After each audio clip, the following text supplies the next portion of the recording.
नमस्कार दोस्तों, GS recipe के यूट्यूब चैनल पर आपका स्वागत है। आज हम मध्यकालीन सूफ़ी आंदोलन के भाग 1 के बारे में डिस्कस करेंगे। चलिए पहले क्वेश्चन से शुरुआत करते हैं। पहला क्वेश्चन बोल रहा है कि 12वीं सदी के आसपास इस्लामिक दुनिया के विभिन्न हिस्सों में सूफ़ी सिलसिलों का रूप निर्माण आरंभ हुआ, जो प्रकट करता है, क्या प्रकट करता है, और इसमें से सही कथन आपको बताना है। पहला कथन है कि गुरु और शिष्य के बीच निरंतर संपर्क, क्या ये बात सही है? हाँ, ये बात सही है। दूसरा कथन है कि पैगंबर मोहम्मद की अविच्छिन्न आध्यात्मिक वंशावली, क्या ये सही है? हाँ, ये सही है। तीसरा कथन है कि भक्तों की ओर आध्यात्मिक शक्ति और आशीष का हस्तांतरण, हाँ, ये भी बात सही है। तो इस क्वेश्चन का जो सही जवाब है वह क्या है? वह है ऑप्शन नंबर डी, जो है इसका सही आंसर है। इसके बारे में कुछ महत्वपूर्ण तथ्य जान लीजिए। महत्वपूर्ण तथ्य यह है कि सूफ़ी, ये जो सूफ़ी लिखा हुआ है ना, सूफ़ी शब्द की जो उत्पत्ति है वह अरबी भाषा का एक शब्द है जिसका नाम है सफ़ा। इससे इसकी उत्पत्ति हुई है। और सूफ़ीवाद जो है, जो सूफ़ीवाद की हम लोग बात करते हैं, सूफ़ीवाद जो है वह कुरान की उदार शाखा, जिसे क्या बोला जाता है, जिसे तरीक़त कहा जाता है, के साथ जुड़ा हुआ है। और शरीयत में कुरान की रूढ़िवादी व्याख्या की गई है। किसमें?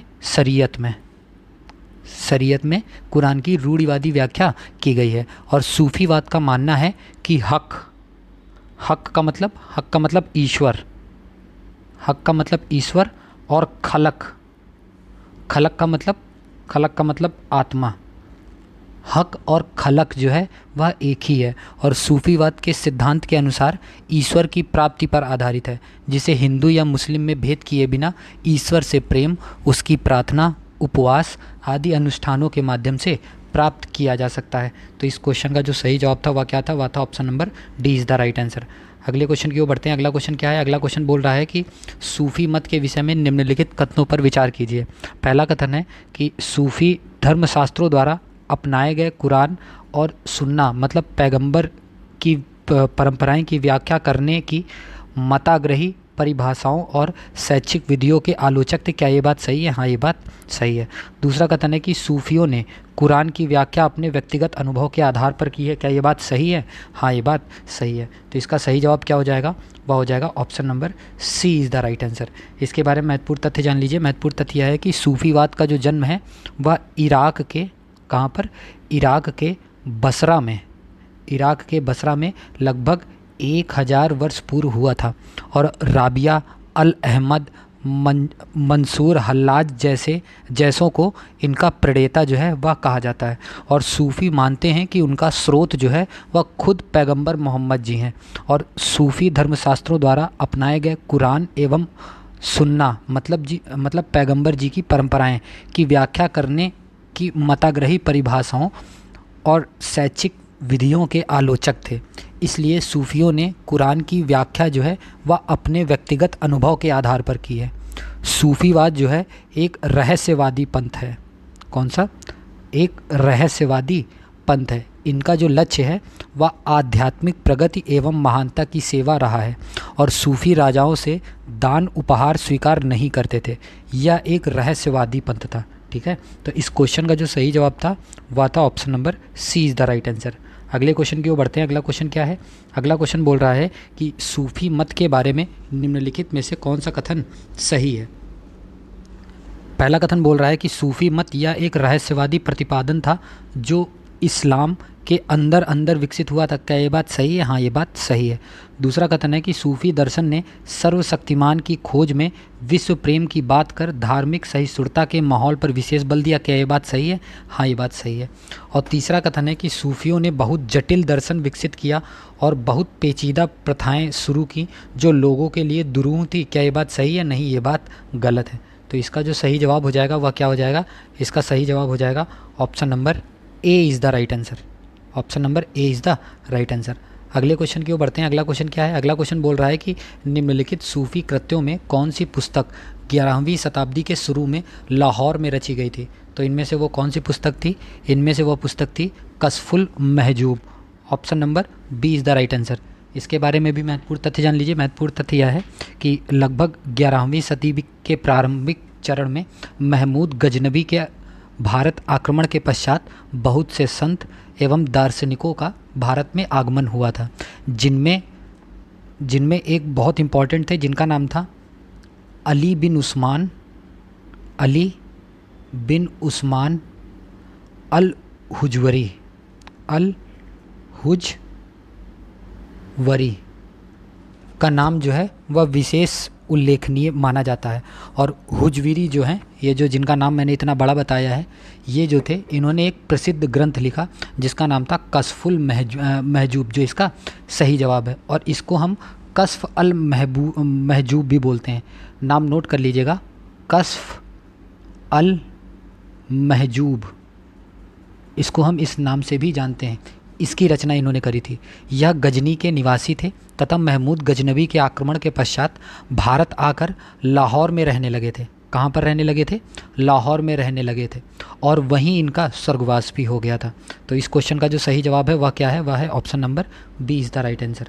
अगले क्वेश्चन की ओर बढ़ते हैं। अगला क्वेश्चन क्या है? अगला क्वेश्चन बोल रहा है कि सूफ़ी कृति कस्फ अल महजूब का लेखक कौन है? तो मैंने बताया था दूसरा नाम, जो नाम मैंने बताया था वही है। इसके लेखक जो हैं वह हैं Abul Hasan al Hujviri. Option number A is the right answer. अगले क्वेश्चन की ओर बढ़ते हैं। अगला क्वेश्चन क्या है? अगला क्वेश्चन बोल रहा है कि निम्नलिखित में से किस विद्वान को हुज्जत उल इस्लाम कहा जाता है? या किसको कहा जाता है? या जो कहा जाता है, यह कहा जाता है अबू हामिद मोहम्मद अल गजाली को। Option number D is the right answer. इसके बारे में महत्वपूर्ण तथ्य जान लीजिए। महत्वपूर्ण तथ्य यह है कि हुज्जत उल इस्लाम की जो उपाधि है वह अबू हामिद मोहम्मद अल गजाली ने धारण की थी। इन्होंने अपनी रचनाओं द्वारा सूफ़ीवाद को इस्लाम के अंदर एक निश्चित स्थान दिया। किसको? सूफ़ीवाद को एक निश्चित स्थान इन्होंने दिया था। तो इस क्वेश्चन का जो सही जवाब था वह क्या था? वह था option number D is the right answer. अगले क्वेश्चन की ओर बढ़ते हैं। अगला क्वेश्चन क्या है? अगला क्वेश्चन बोल रहा है कि 3 कथन दिए गए हैं और 3 कथन के बारे में आपको बताना है। क्वेश्चन बोल रहा है कि आधुनिक मध्ययुगीन भारत के धार्मिक इतिहास के संदर्भ में सूफी संत निम्नलिखित से किस तरह के आचरण का निर्वाह करते थे? तो पहला कथन है ध्यान साधना और श्वास नियमन ये करते थे। हाँ, ये करते थे। दूसरा कथन है एकांत में कठोर यौगिक व्यायाम, क्या ये भी करते थे? हाँ, ये भी बात सही है। तीसरा है कि श्रोताओं में आध्यात्मिक हर्षोन्माद उत्पन्न करने के लिए पवित्र गीतों का गायन करते थे। हाँ, ये भी बात सही है। तो इसका जो सही जवाब हो जाएगा वह क्या हो जाएगा? इसका सही जवाब हो जाएगा option number D is the right answer. Option number D is the right answer. इसके बारे में भी महत्वपूर्ण तथ्य जान लीजिए। महत्वपूर्ण तथ्य यह है कि इस्लाम में सूफ़ी मत का जो विकास है वह किसी धर्म में होने वाले रहस्यवादी आंदोलन, कौन सा मैंने बताया था? रहस्यवादी आंदोलन, यानी कि मिस्टिक मूवमेंट की सफलता तथा लोकप्रियता का महत्वपूर्ण और दिलचस्प इतिहास रहा है। और सूफ़ीवाद जो है वह मूलतः दार्शनिक व्यवस्था पर टिका हुआ है। किस पर टिका हुआ है? यह एक दार्शनिक व्यवस्था पर जो है यह टिका हुआ है। इस दार्शनिक व्यवस्था के कारण ही सूफ़ीवाद ने इस्लाम की कट्टरता को तिलांजलि देकर रहस्यवाद की आंतरिक गहराई से समझौता कर लिया। और इस्लाम में संगीत की प्रतिष्ठा, किसकी? इस्लाम में संगीत की प्रतिष्ठा न होते हुए भी सूफियों ने इसे ईश्वर को पाने का महत्वपूर्ण साधन भी माना है। और एक और जन थे जिनका नाम था निजामुद्दीन। निजामुद्दीन के विचार में संगीत जो है वह ईश्वरीय प्रेम एवं सौंदर्य से साक्षात्कार करने का अनूठा माध्यम है। और कीर्तन और नृत्य की भावुक अवस्था में हृदय प्रभु को पाने के लिए अजीब शक्ति पा लेता है। और भारतीय संस्कृति एवं साधना के संपर्क में आने पर सूफियों ने इस संस्कृति से बहुत कुछ धारण भी किया था, बहुत कुछ ग्रहण भी किया था। और नाथपंथी साधकों, कौन से? नाथपंथी साधकों, योगियों आदि का प्रभाव तो इन पर जगह जगह देखा जा सकता है। और निजामुद्दीन ने योगियों की साधना पद्धति को मुक्त मन से स्वीकार किया था। और एक और शाखा है जिसका नाम क्या है? जिसका नाम है सत्तारिया शाखा। जिसका नाम क्या है? जिसका नाम है सत्तारिया शाखा। सत्तारिया शाखा की कुछ क्रियाएं मुख्यतः यौगिक क्रियाओं से ली गई थी, जिससे हिंदू और मुसलमान दोनों प्रभावित हुए थे। इन्हीं यौगिक क्रियाओं के कारण ग्वालियर के शाह मोहम्मद, नाम नोट कर लीजिएगा, शाह मोहम्मद गौस अपने काल के कुतुब कहलाए थे। क्या कहलाए थे?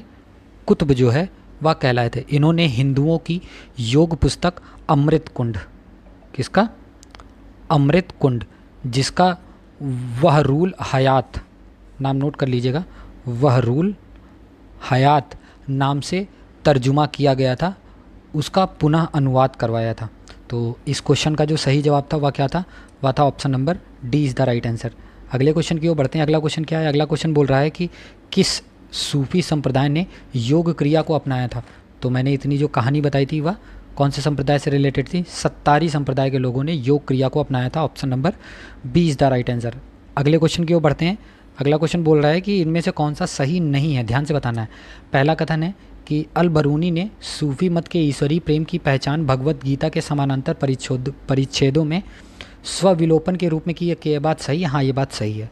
दूसरा कथन है कि अल बरूनी के अनुसार आत्मा संबंधी सूफी सिद्धांत पतंजलि के योग सूत्र के सिद्धांत के समान थे। क्या ये बात सही है? हाँ, ये भी बात सही है। तीसरा कथन है कि सूफी मत पर हठ योग के प्रबंध अमृत कुंड का स्थायी प्रभाव पाया जाता है। तो हाँ, इसका अनुवाद भी करवाया गया था, तो ये भी बात सही है।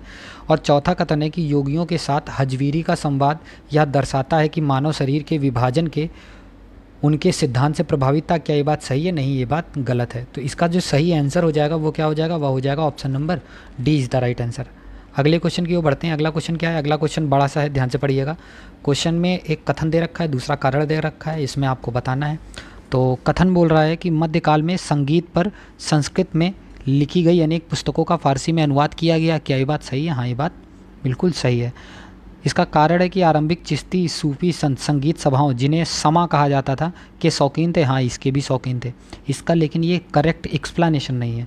तो इसका जो सही जवाब हो जाएगा वह क्या हो जाएगा? वह हो जाएगा option number B is the right answer. Okay, अगले क्वेश्चन की ओर बढ़ते हैं। अगला क्वेश्चन क्या है? अगला क्वेश्चन बोल रहा है कि खानकाह जो है वह क्या था? यह एक सूफियों का निवास स्थान था। क्या था? यह एक सूफियों का निवास स्थान था। Option number A is the right answer. अगले क्वेश्चन की ओर बढ़ते हैं। अगला क्वेश्चन क्या है? अगला क्वेश्चन बोल रहा है कि निम्नलिखित में से किसका संबंध सूफीवाद से नहीं था? किसका संबंध सूफीवाद से रिलेटेड नहीं था? उलेमा का संबंध नहीं था। Option number A is the right answer. खानका का संबंध था, समा का भी संबंध था और शेख का भी संबंध था। तो इस क्वेश्चन का जो सही जवाब है वह क्या है? वह है option number A is the right answer. अगले क्वेश्चन की ओर बढ़ते हैं। अगला क्वेश्चन क्या है? अगला क्वेश्चन बोल रहा है कि मुरीद कौन था? मुरीद किसको कहा जाता था? मुरीद कहा जाता था एक सूफी शिष्य को। Option number C is the right answer. अगले क्वेश्चन की ओर बढ़ते हैं। अगला क्वेश्चन क्या है? अगला क्वेश्चन बोल रहा है कि ज़ियारत शब्द का निम्नलिखित में से सही अर्थ क्या है?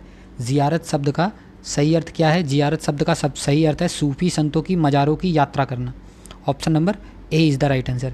इसके महत्वपूर्ण तथ्य जान लीजिए। महत्वपूर्ण तथ्य यह है कि जो चिश्ती एक संप्रदाय था, कौन सा संप्रदाय था? चिश्ती, एक मिनट, चिश्ती संप्रदाय जो था वह भारत में प्रभावशाली था तथा जियारत जो है वह चिश्ती उपासना का प्रतीक है। किसकी? चिश्ती उपासना का प्रतीक है। नृत्य एवं संगीत भी जियारत का हिस्सा थे। तो ये काफ़ी इंपॉर्टेंट क्वेश्चन बन जाता है। नृत्य एवं संगीत जो है यह भी जियारत के हिस्सा थे और जियारत सूफी संतों की मज़ारों की यात्रा से संबंधित है। और चिश्ती संत जिक्र या फिर समा यानी आध्यात्मिक संगीत की महफिल व रक्स द्वारा ईश्वर की उपासना में विश्वास करते थे और खानकाहों में हिंदू संगीतज्ञों को भी प्रशय मिला हुआ था। तो इस क्वेश्चन का जो सही जवाब है वह क्या है? वह है option number A is the right answer. अगले क्वेश्चन की ओर बढ़ते हैं। अगला क्वेश्चन क्या है? अगला क्वेश्चन बोल रहा है कि सूफी संतों की मज़ारों पर ज़ियारत के नाम से जानी जाने वाली तीर्थ यात्रा एक महत्वपूर्ण विशेषता है। क्या ये बात सही है? हाँ, ये बात सही है। दूसरा कथन है कि भारत में सूफियों के सर्वाधिक प्रभावशाली समूह चिश्ती थे। हाँ, क्या ये बात सही है? हाँ, ये भी बात सही है। तो इस क्वेश्चन का जो सही जवाब हो जाएगा वह हो जाएगा option number C is the right answer. इस क्वेश्चन का जो सही जवाब है option number C is the right answer. अगले क्वेश्चन की ओर बढ़ते हैं। अगला क्वेश्चन क्या है? अगला क्वेश्चन बोल रहा है कि निम्नलिखित में से कौन सूफीवाद की चिश्तिया शाखा का संस्थापक था? वह कौन था? उसका नाम था Khwaja Abu Abdal. Option number C is the right answer. इसके बारे में महत्वपूर्ण तथ्य जान लीजिए। महत्वपूर्ण तथ्य यह है कि सूफीवाद की चिश्तिया शाखा के संस्थापक के बारे में मतभेद माना जाता है। कुछ विद्वानों का मत है कि इसकी स्थापना जो है वह ख्वाजा अबू अब्दाल चिश्ती ने की थी। तो कुछ इसका श्रेय जो है वह ख्वाजा अबू, क्या नाम है, ख्वाजा अबू इसहाक समी चिश्ती को भी मानते हैं। और चिश्ती संप्रदाय की जो स्थापना है वो मध्य अफ़गानिस्तान में, कहाँ पर? मध्य अफ़गानिस्तान में स्थित चिश्त नगर, एक नगर है वहाँ पर जिसका नाम है चिश्त नगर, जो कि हेरात के निकट हरी रोद के घाट पर स्थित है, यहाँ पर किया गया। भारत में इसका जो प्रचार प्रसार है वह ख्वाजा मुइनुद्दीन चिश्ती, ख्वाजा, आप नाम नोट कर लीजिएगा, नाम काफ़ी इंपॉर्टेंट है, ख्वाजा मुइनुद्दीन चिश्ती ने किया था। कहाँ पर? भारत में। ये उस्मान हारूनी के शिष्य थे। ये किसके शिष्य थे? या उस्मान हारूनी के शिष्य थे। इसका प्रचार प्रसार जो है वह ख्वाजा मुइनुद्दीन चिश्ती ने किया, ठीक है। और ये जो है ये 1192 ईस्वी में मोहम्मद गोरी के साथ भारत आए थे। उन्होंने अपना खानकाह अजमेर में स्थापित किया था। कहाँ पर स्थापित किया था? अजमेर में स्थापित किया था। इस समय राजस्थान में पृथ्वीराज चौहान तृतीय का शासन था। इनका मानना था कि संगीत जो है वह ईश्वर के निकट पहुँचने का एक साधन है। इन्हें संगीत अधिक प्रिय था। इसी कारण समा अथवा संगीत गोष्ठी, क्या समा अथवा संगीत गोष्ठी का जो आयोजन है वो चिश्तिया शाखा की एक प्रमुख विशेषता बन गई थी।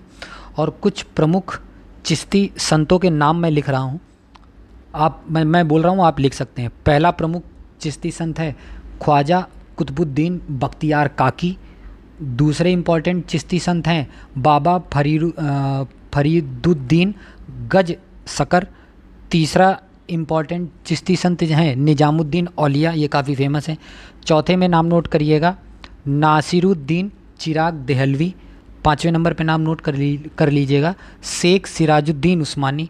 छठवें नंबर पे नाम नोट कर लीजिएगा ख्वाजा सैयद मोहम्मद गेसूद राज। ये इंपॉर्टेंट 6 जो हैं वह चिश्ती संत हैं। तो इस क्वेश्चन का जो सही जवाब था वह क्या था? वह था option number C is the right answer. अगले क्वेश्चन की ओर बढ़ते हैं। अगला क्वेश्चन क्या है? अगला क्वेश्चन बोल रहा है कि चिश्त नगर कहाँ स्थित है जिससे सूफी चिश्ती सिलसिला का नाम पड़ा था? या कहाँ पर स्थित है? या मध्य अफगानिस्तान में स्थित है। Option number B is the right answer. अगले क्वेश्चन की ओर बढ़ते हैं। अगला क्वेश्चन क्या है? अगला क्वेश्चन बोल रहा है कि कथन दे रखा है और कारण दे रखा है। कथन जो बोल रहा है वह है भारत में सूफियों के चिश्ती धर्म संघ का प्रवर्तक जो है और सर्वप्रमुख व्यक्ति ख्वाजा मुइनुद्दीन चिश्ती को माना जाता है। क्या ये बात सही है? हाँ, ये बात सही है। और दूसरा कथन कारण इसका दे रहा है कि चिश्ती धर्मसंघ ने अपना नाम अजमेर में स्थित ग्राम चिश्ती से लिया। क्या ये बात सही है? नहीं, ये बात गलत है। तो इस क्वेश्चन का जो सही जवाब हो जाएगा वह क्या हो जाएगा? ए सही है परंतु बी जो है वह गलत है। Option number C is the right answer. अगले क्वेश्चन की ओर बढ़ते हैं। अगला क्वेश्चन क्या है? अगला क्वेश्चन बोल रहा है कि भारत में चिश्तियाँ सूफी मत को स्थापित किन्होंने किया था? भारत में किन्होंने किया था? भारत में किया था Khwaja Muinuddin Chishti. Option number B is the right answer. अगले क्वेश्चन की ओर बढ़ते हैं। अगला क्वेश्चन क्या है? अगला क्वेश्चन बोल रहा है कि सूफी संत ख्वाजा मुइनुद्दीन चिश्ती किसके शासनकाल में राजस्थान आए थे? तो ये किसके शासनकाल में आए थे? ये पृथ्वीराज चौहान तृतीय के शासनकाल में आए थे। Option number D is the right answer. अगले क्वेश्चन की ओर बढ़ते हैं। अगला क्वेश्चन बोल रहा है कि ख्वाजा मुइनुद्दीन चिश्ती जो हैं वह किसके शिष्य थे? तो मैंने बताया था उस्मानी जी के शिष्य थे या ख्वाजा उस्मानी हारूनी के शिष्य थे। Option number C is the right answer. अगले क्वेश्चन की ओर बढ़ते हैं। अगला क्वेश्चन बोल रहा है कि निम्नलिखित सूफी संतों में से कौन एक सर्वप्रथम अजमेर में बस गए थे? कौन है वो जो अजमेर में बस गए थे? वह थे Sheikh Moinuddin Chishti. Option number A is the right answer. अगले क्वेश्चन की ओर बढ़ते हैं। अगला क्वेश्चन क्या बोल रहा है? अगला क्वेश्चन बोल रहा है कि वे चिश्ती संत कौन थे जिनके प्रति शिहाबुद्दीन गोरी बहुत अनुकूल था? किसके प्रति वह बहुत अनुकूल था? वह अनुकूल था ख्वाजा मुइनुद्दीन चिश्ती जी के प्रति। Option number D is the right answer. अगले क्वेश्चन की ओर बढ़ते हैं। अगला क्वेश्चन क्या है? अगला क्वेश्चन बोल रहा है कि जिस सूफी संत की मान्यता थी कि संगीत ईश्वर के निकट पहुंचने का एक साधन है वह कौन थे? वह थे Muinuddin Chishti. Option number A is the right answer. अगले क्वेश्चन की ओर बढ़ते हैं। अगला क्वेश्चन क्या है? अगला क्वेश्चन बोल रहा है कि निम्नलिखित में से कौन चिश्ती सूफी संत नहीं था? इनमें से कौन नहीं था? वो थे Sheikh Bahauddin Zakariya. Option number D is the right answer. अगले क्वेश्चन की ओर बढ़ते हैं। अगला क्वेश्चन क्या है? अगला क्वेश्चन बोल रहा है कि निम्न में से कौन चिश्ती सिलसिले से संबंध नहीं है? इससे संबंध कौन नहीं रखता है? वे हैं Sheikh Abdul Jilani. Option number D is the right answer.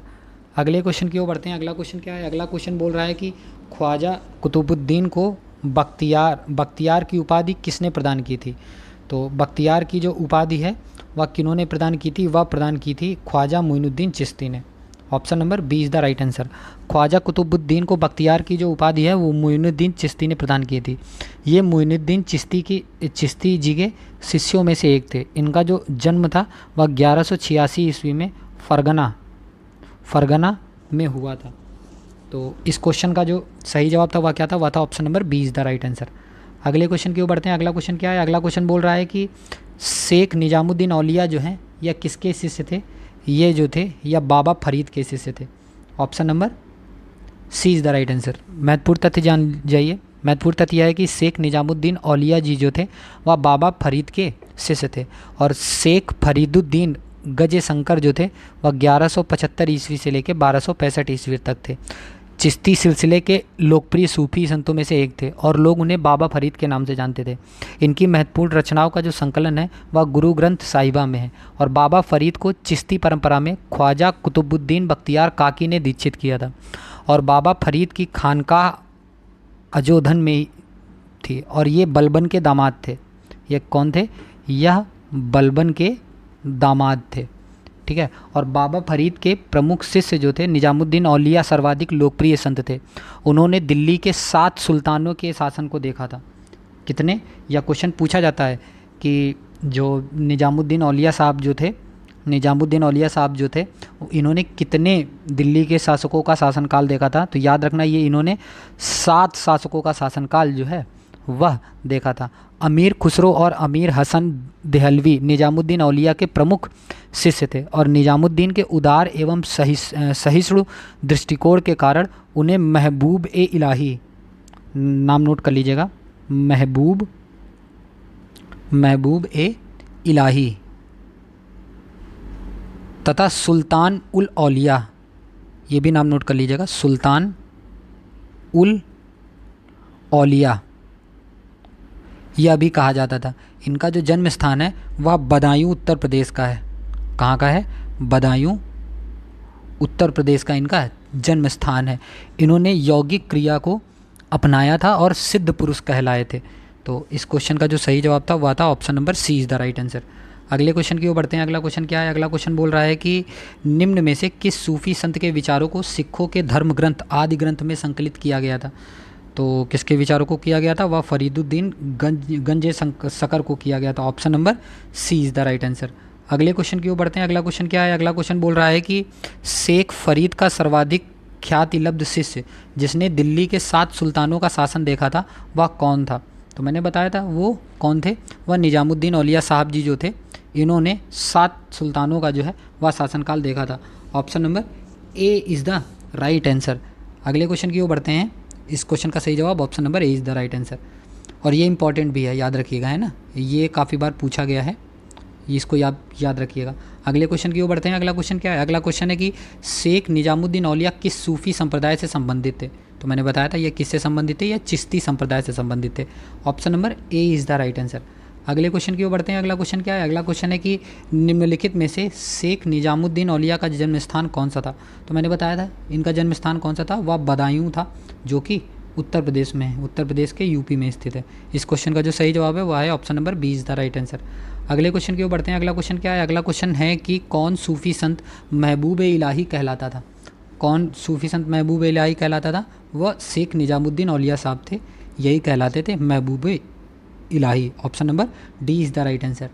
अगले क्वेश्चन की ओर बढ़ते हैं। अगला क्वेश्चन क्या है, अगला क्वेश्चन बोल रहा है कि निम्नलिखित में से किस सूफी संत ने यौगिक क्रिया को अपनाया और सिद्ध कहलाए, वह कौन थे, वह थे Nizamuddin Auliya Sahab. Option number C is the right answer. अगले क्वेश्चन की ओर बढ़ते हैं। अगला क्वेश्चन क्या है, अगला क्वेश्चन बोल रहा है कि निम्नलिखित संतों में से कौन सूफी थे। कौन सूफी थे, रहीम क्या सूफी थे, नहीं रहीम नहीं थे। निजामुद्दीन औलिया साहब थे, हाँ ये थे। मोइनुद्दीन चिश्ती भी थे, हाँ ये भी सूफी थे। और रसखान सूफी थे, नहीं ये नहीं थे, ये एक लेखक थे। तो इसका सही जवाब क्या हो जाएगा, वह हो जाएगा option number C is the right answer. 2 और 3 सही, option number C is the right answer.